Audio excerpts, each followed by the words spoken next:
ओम शांति। आज 7 फरवरी 2024 के महावाक्य। प्यारे मीठे बाप दादा ने कहा, मीठे बच्चे, आत्म अभिमान विश्व का मालिक बनाता है। देह अभिमान कंगाल बना देता है। इसलिए आत्म अभिमानी भाव। प्रश्न है, कौन सा अभ्यास अशरीरी बनने में बहुत मदद करता है? उत्तर है, अपने को सदा एक्टर समझो। जैसे एक्टर पाठ पूरा होते ही वस्त्र उतार देते हैं, ऐसे तुम बच्चों को भी यह अभ्यास करना है। कर्म पूरा होते ही पुराना वस्त्र छोड़ अशरीरी हो जाओ। आत्मा भाई भाई है। यह अभ्यास करते रहो। यही पावन बनने का सहज साधन है। शरीर को देखने से क्रिमिनल ख्यालात चलते हैं। इसलिए अशरीरी भव। ओम शांति। बाप बैठ बच्चों को समझाते हैं, क्योंकि बहुत बेसमझ बन गए हैं। 5,000 वर्ष पहले भी तुमको समझाया था और दैवी कर्म भी सिखलाए। तुम देवी देवता धर्म में आए थे, फिर ड्रामा प्लेन अनुसार पुनर्जन्म लेते लेते और कलाएं कमती होते होते यहाँ प्रैक्टिकली बिल्कुल ही नील कला हो गई है।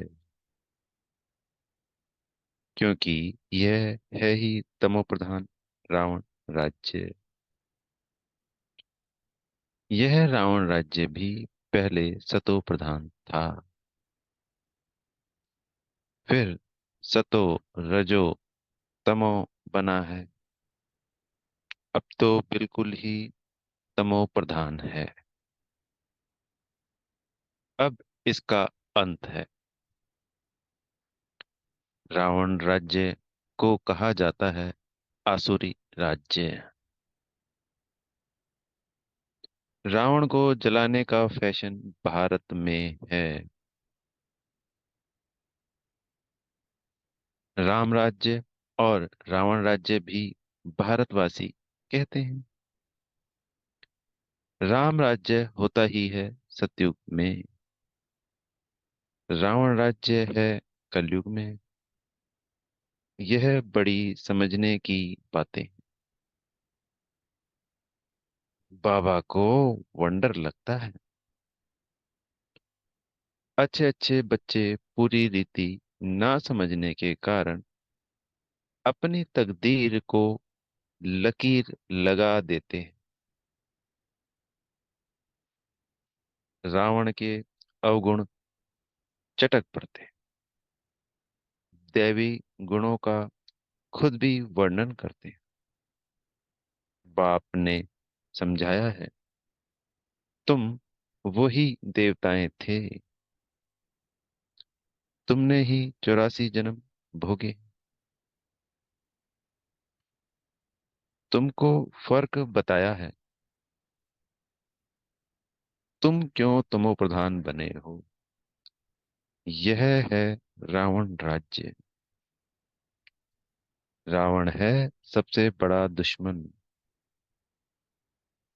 जिसने ही भारत को इतना कंगाल तमो प्रधान बनाया है। राम राज्य में इतने आदमी नहीं होते हैं। वहां तो एक धर्म होता है।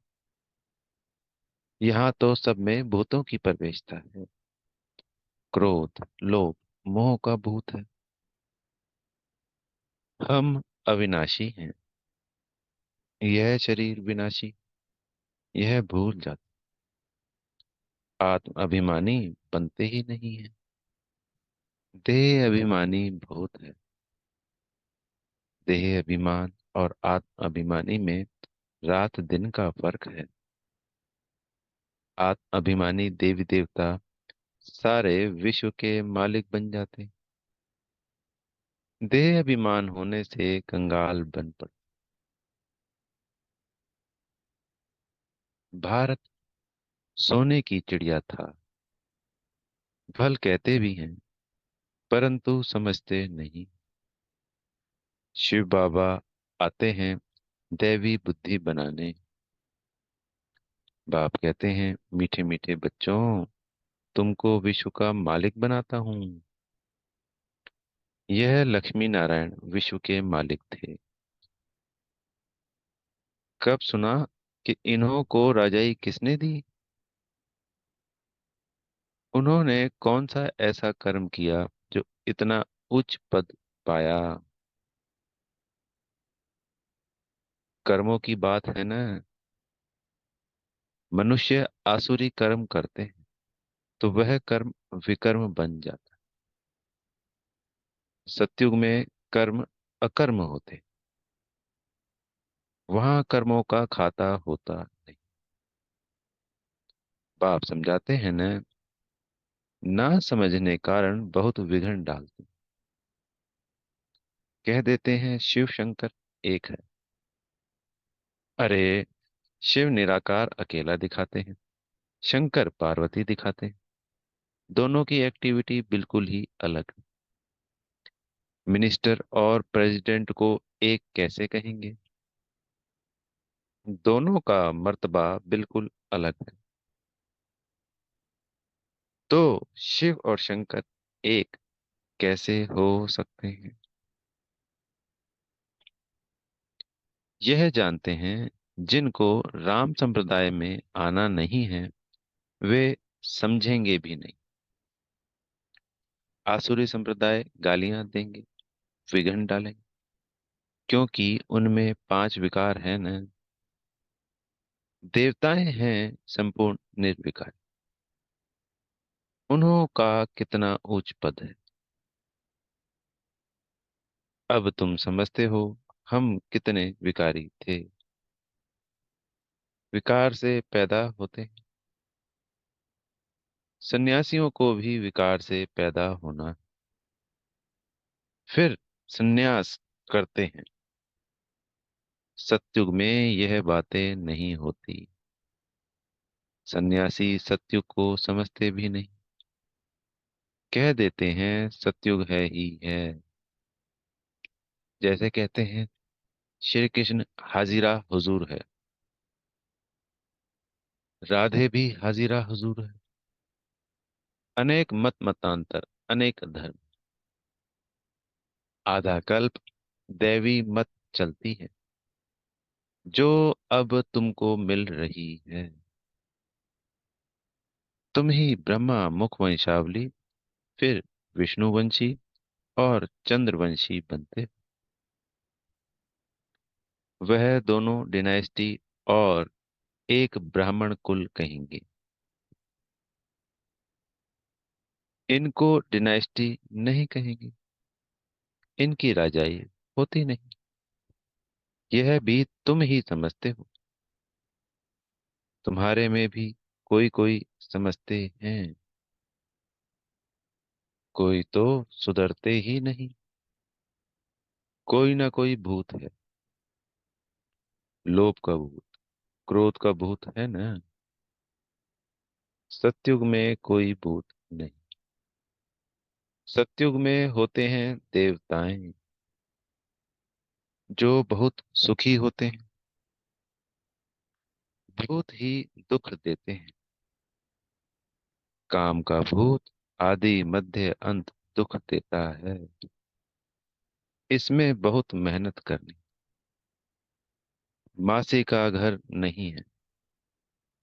बाप कहते रहते हैं भाई बहन समझो तो क्रिमिनल दृष्टि ना जाए। हर बात में हिम्मत चाहिए। कोई कह देते हैं शादी नहीं करोगे तो निकलो घर से बाहर, तो हिम्मत चाहिए। अपनी जांच भी की जाती है। तुम बच्चे बहुत पद्मापदम भाग्यशाली बन रहे हो। यह सब कुछ खत्म हो जाएगा। सब कुछ मिट्टी में मिल जाना है। कोई तो अच्छी हिम्मत रख चल पड़ते हैं। कोई तो हिम्मत रख फिर फेल हो जाते हैं। बाप हर बात में समझाते रहते हैं, परंतु नहीं करते तो समझा जाता है पूरा योग नहीं। भारत का प्राचीन राजयोग तो मशहूर है। इस योग से ही तुम विश्व के मालिक बनते हो। पढ़ाई है सोर्स ऑफ इनकम। पढ़ाई से ही नंबरवार तुम उच्च पद पाते हो। भाई बहन के संबंध में भी बुद्धि चलायमान होती है।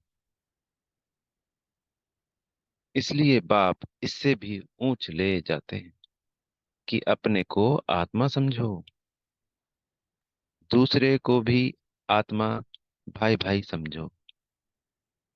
हम सब भाई भाई हैं, तो दूसरी दृष्टि जाएगी नहीं। शरीर को देखने से क्रिमिनल ख्यालात आते हैं। बाप कहते हैं बच्चे अशरीरी भव, देही अभिमानी भव। अपने को आत्मा समझो। आत्मा अविनाशी है। शरीर से पाठ बजाया, फिर शरीर से अलग हो जाना चाहिए। वह एक्टर्स पार्ट पूरा कर कपड़ा बदली कर देते हैं। तुमको भी अभी पुराना कपड़ा उतार, यानी शरीर उतार, नया कपड़ा पहनना है। इस समय आत्मा भी तमो प्रधान, शरीर भी तमो प्रधान है। तमो प्रधान आत्मा मुक्ति में जा नहीं सकती। पवित्र हो तब जाए। अपवित्र आत्मा वापस नहीं जा सकती। यह झूठ बोलते हैं कि फलाना ब्रह्म में लीन हुआ। एक भी जा नहीं सकता। वहां जैसे सिजरा बना हुआ है वैसे ही रहता है। यह तुम ब्राह्मण बच्चे जानते हो। गीता में ब्राह्मणों का नाम कुछ भी दिखाया नहीं। यह तो समझाते हैं प्रजापिता ब्रह्मा के तन में प्रवेश करता हूं तो जरूर अडॉप्शन चाहिए। वह ब्राह्मण है विकारी, तुम हो निर्विकारी। निर्विकारी बनने में बहुत सितम सहन करने पड़ते। यह नाम रूप देखने से बहुतों को विकल्प आते। भाई बहन के संबंध में भी गिर पड़ते हैं। लिखते हैं बाबा हम गिर पड़े, काला मुंह कर लिया। बाप कहते हैं वाह, हमने कहा भाई बहन होकर रहो, तुमने फिर यह खराब काम किया। उसकी फिर बड़ी कड़ी सजा मिल जाती। वैसे कोई किसको खराब करते हैं तो उनको जेल में डाला जाता है। भारत कितना पवित्र था जो मैंने स्थापन किया। उसका नाम ही है शिवालय। यह ज्ञान भी कोई में नहीं। बाकी शास्त्र आदि जो हैं वह सब भक्ति मार्ग के कर्म कांड है। सतयुग में सब सदगति में है, इसलिए वहां कोई पुरुषार्थ नहीं करते। यह सब गति सदगति के लिए पुरुषार्थ करते, क्योंकि दुर्गति में है। गंगा स्नान करने जाते तो गंगा का पानी सदगति देगा क्या? वह पावन बनाएगा क्या? कुछ भी नहीं जान। तुम्हारे में भी नंबरवार है। कोई तो खुद नहीं समझते तो दूसरों को क्या समझाएंगे। इसलिए बाबा भेजता नहीं, गाते रहते बाबा आप आएंगे तो आपकी श्रीमत पर चलकर देवता बनेंगे। देवताएं रहते हैं सतयुग और त्रेता में। यहाँ तो सबसे जास्ती काम विकार में फंसे हुए। काम विकार बगैर रह नहीं सकते। यह विकार है जैसे माई बाप का वर्षा। यहाँ तुमको मिलता है राम का वर्षा। पवित्रता का वर्षा मिलता है। वहां विकार की बात नहीं होती। भक्त लोग कहते हैं श्री कृष्ण भगवान है। तुम उनको 84 जन्मों में दिखाते हो। अरे, भगवान तो निराकार है। उनका नाम शिव है। बाप कितना अच्छी रीति समझाते। तरस भी पड़ता है। रहम दिल है ना। यह कितना अच्छे समझदार बच्चे हैं। भप का भी अच्छा है। जिसमें ज्ञान और योग की ताकत है तो वह कशिश करते हैं। पढ़े लिखे को सत्कार अच्छा मिलता है। अनपढ़े को सत्कार नहीं मिलता। यह तो जानते हो इस समय सब आसुरी संप्रदाय हैं। कुछ भी समझते नहीं। शिव और शंकर का अंतर तो बिल्कुल क्लियर है। वह है मूल वतन में। वह सूक्ष्म वतन में। सब एक जैसे कैसे हूँ। यह तो तमो प्रधान दुनिया। रावण दुश्मन आसुरी संप्रदाय का, जो आप समान बना देता है। अब बाप तुमको आप समान दैवी संप्रदाय बनाते हैं। वहां रावण होता नहीं।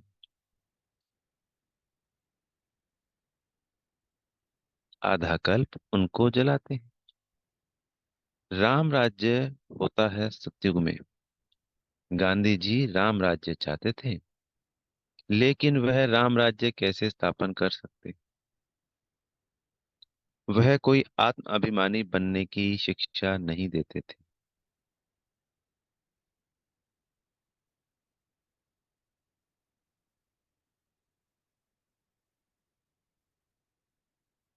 बाप ही संगम पर कहते हैं आत्म अभिमानी बनो।